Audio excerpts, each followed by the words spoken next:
नमस्कार दोस्तों, मैं योगाचार्य आर दिनेश योग रिस्का में आपका हार्दिक स्वागत करता हूं। आज के इस वीडियो में हम एक और आसन का अभ्यास करने वाले हैं। इस आसन का नाम है मत्स्येंद्र आसन। ये आसन क्या होता है, इसकी विधि क्या है, इसको कैसे करेंगे, सब कुछ जानेंगे। जुड़े रहिए इस वीडियो के अंत तक। तो आइए जानते हैं कि मत्स्येंद्र आसन होता क्या है। जैसे कि नाम है मत्स्येंद्र आसन, तो ये मत्स्येंद्र आसन जो एक ऋषि हुआ करते थे, योगी ऋषि, जिसका नाम था मत्स्येंद्र नाथ, वो हमेशा इसी पोजीशन में बैठा करते थे। उन्हीं के नाम से ये आसन मत्स्येंद्र आसन पड़ा है। इस आसन को इंग्लिश में स्पाइनल ट्विस्ट पोज भी कहते हैं। आइए जानते हैं कि मत्स्येंद्र आसन का अभ्यास हम कैसे करेंगे। तो सबसे पहले हम एक योगा मैट हमारे पास होनी चाहिए और उसको समतल जगह पर बिठाकर बैठ जाएं। तो पहली स्टेज में हमें क्या करेंगे, अपने पैरों को फैलाकर बैठना है दंडासन में, इस प्रकार। उसके बाद क्या करना है कि अपना राइट लेग या कोई भी एक लेग चूज कर सकते हैं। एक लेग को उठा के, इस लेग को उठा के उसके अपोजिट लेग की दूसरी साइड में रखना है। इसके बाद जो अपना दूसरा पैर है जो फैला हुआ था, उसको उठा के धीरे से मोड़ के अपने अपोजिट नितंब के पास रखना है। उसके बाद जो अपना बायां हाथ है उसको इसकी नी की साइड से ले जाके, और या तो फिर हम इसको ऐसे रख सकते हैं हाथ, अगर हो सके तो आप अपना पैर का पंजा भी पकड़ सकते हैं। और उसके बाद अपनी स्पाइनल कॉर्ड सीधा करके और पीछे घूम जाना है।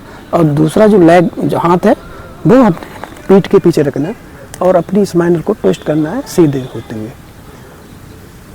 इस आसन में कम से कम 20 से 30 सेकंड बैठना है।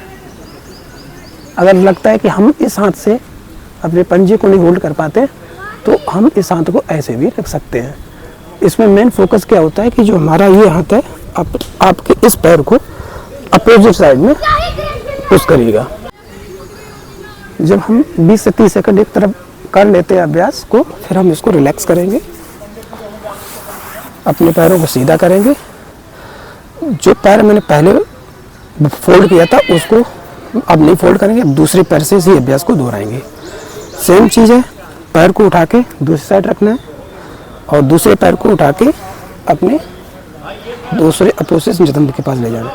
अब ये वाला जो हाथ है उसको इस प्रकार फंसा के और पंजे को पकड़ने की कोशिश करनी है और स्पाइनल को सीधा करके ट्विस्ट करना है। होती है स्पाइनल कॉर्ड होती है, उसको लचीला बनाता है और कहीं ना कहीं हमारे जो पाचन से रिलेटेड ऑर्गन्स होते हैं, जो हमारे डाइजेस्टिव ऑर्गन्स होते हैं, उनको भी मजबूती प्रदान करता है।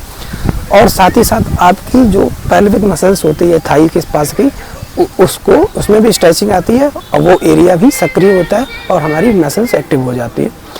तो ये आसन बहुत ही लाभदायक है।